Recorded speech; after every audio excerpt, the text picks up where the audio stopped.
It's an ordinary day on Mars. From a space base, Ilsa, Reza and their daughter Remy see the stars in the sky.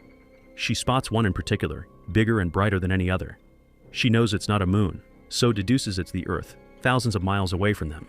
The family spends their days doing manual labor in the base, trying to survive the planet's arid environment with few resources, but with the facility of having terraformed at least a portion of the region, which allows them to walk freely in the open.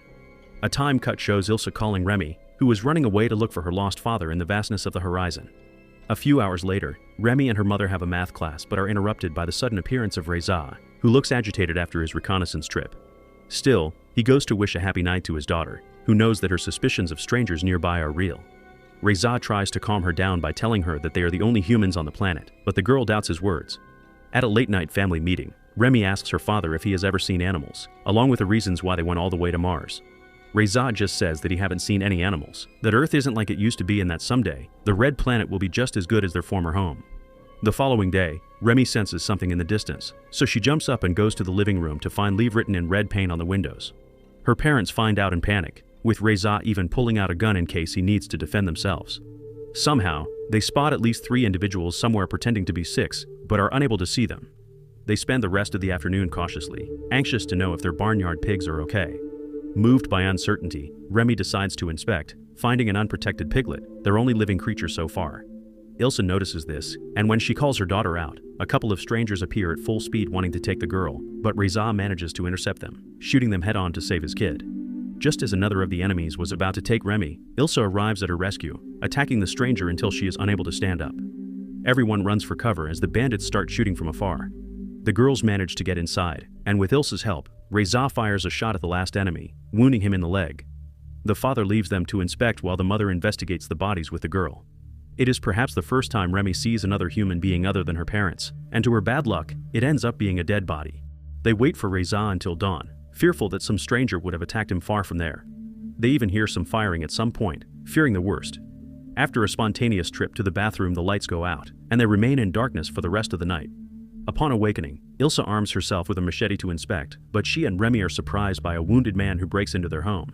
It's the same man from yesterday, who claims that the family does not belong there, as the place originally belonged to his parents before they took it from them. After many years and several difficulties, the man is able to regain his home and allows Ilsa and her daughter to stay under the condition of not making any trouble. On the contrary, he will deal with Ilsa, leaving her daughter alone with him. However, they reject the proposal, fleeing and taking refuge near the central base. Ilsa takes the opportunity to enter once the man goes off guard, taking the first thing she can in the kitchen to ambush him. Upon entering, the man realizes Ilsa's plan, so he subdues her, receiving a new wound in the leg.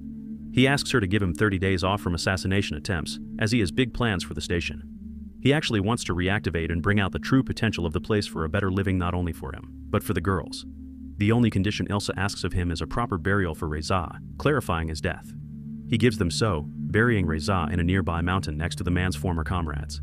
It is then that they begin to live with the mysterious man, who is still suspicious of Ilsa and her daughter.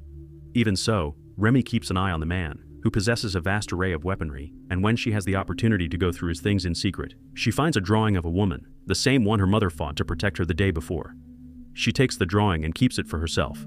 In the evening, the man tells Ilsa that he has made improvements to the station and that now they can even have the faucet system working, something they previously hadn't. Not only that, but the next day, a little box-shaped robot starts working, which Remy takes a liking to and names it Steve, making it her first mascot and friend. After dinner, the man introduces himself to Ilsa as Jerry, starting a conversation to build trust. In turn, she tells him that they were taken into the place by her father initially, rather than having taken it by force. However, Jerry's father rejected them when he learned they were from Earth, so they had to defend themselves. Still, they were responsible for Jerry's mother's exile, so he still has some resentment towards them. There is tension on the base the following days, even if they are no longer trying to attack each other. Jerry asks Remy if she took his drawing, but she denies it. Knowing this is a lie, the man lets her have it, as she treats it as a treasure. Gradually, a physical attraction develops between Ilsa and Jerry, something Remy notices and, moved by discomfort, decides to leave the station on her own, not even letting Steve follow her. Her plans are cut short when she reaches some kind of force field that serves as a barrier that marks the limit of the habitable perimeter, something that makes Remy obfuscate, and she ends up giving up her plans. However, she comes across a giant door that leads to a dark corridor. Not knowing what she might find there, Remy enters, and already a few meters in, the door closes behind her. She moves forward with the help of a flashlight ball, But when a light at the end of the tunnel appears in the distance, Remy faints over the pressure and the lack of oxygen. She is rescued by Jerry and wakes up in her bed next to her mother back at home base. Jerry and Remy converse, and he tells her that there is nothing but rocks and dust beyond the barrier. He says he came from the war and that little by little, the artificial atmosphere they created is leaking out into space and that the sooner she accepts it, the better it will be for her. Remy marks the days with dust in a mirror, passing a month since she lost her father. Her mother tries to comfort her, but it doesn't seem to have much effect. The next day, Jerry finds a guitar and asks Ilsa to play a song. Out of sadness, Remy goes to the greenhouse when she hears her mother sing.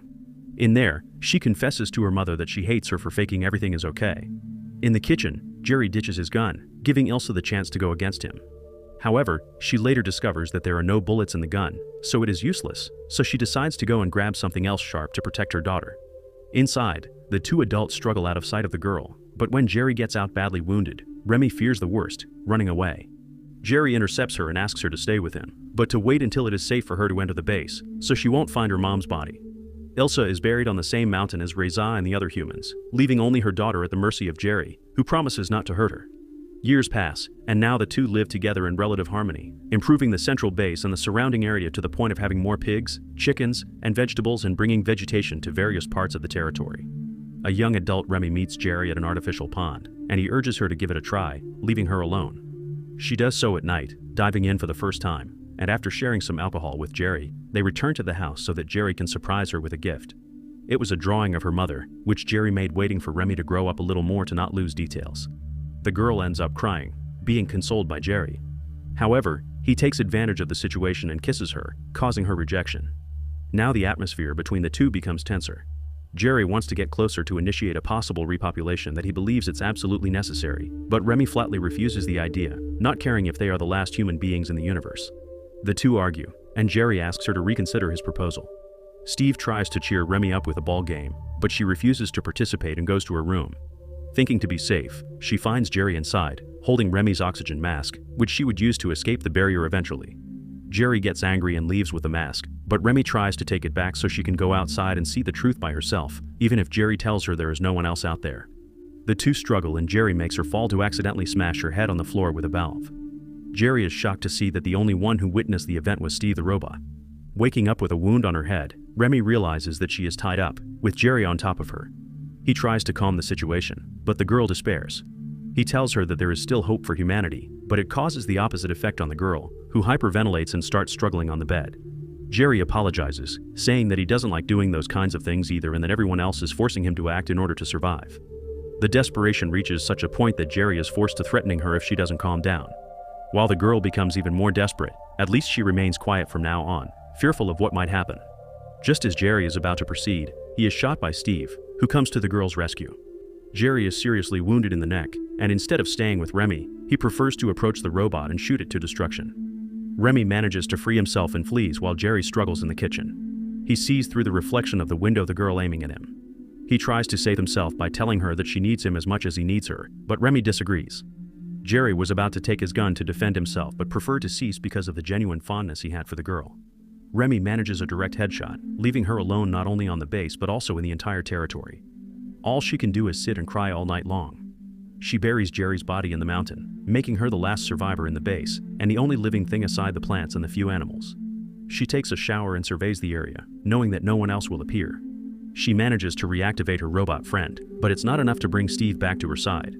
Remy spends her days alone, watching the animals and subsisting by her own. Still, she becomes sedentary, careless, and sluggish, believing she has been touched by her mother in her sleep. She also begins to have visions of Jerry prowling the base, concluding with screaming at the top of her lungs in case anyone else could hear her. Her only company is the tiny Earth in the distance, wondering if there are other people there. Still, she persists in repairing Steve and after many attempts, manages to get him functional again to say goodbye for her next voyage. The machine is saddened to lose its friend, and Remy goes to farewell all the deceased on the mountain one last time. Her last vision of her home is Steve taking care of the pigs, and then she sets out to march to the cave entrance. Remy moves forward, wearing her mask that provides her with oxygen on her walking, and makes it through to the other side as if nothing had happened. She is both excited and nervous of seeing the great beyond, and to her surprise, she sees only miles and miles of wasteland, completely booked for her to explore. There aren't any human civilizations on the horizon, just dirt and sand. She feels something behind her, and the girl sees the tunnel gates close behind her, alone in the massiveness of the red planet. Make sure to subscribe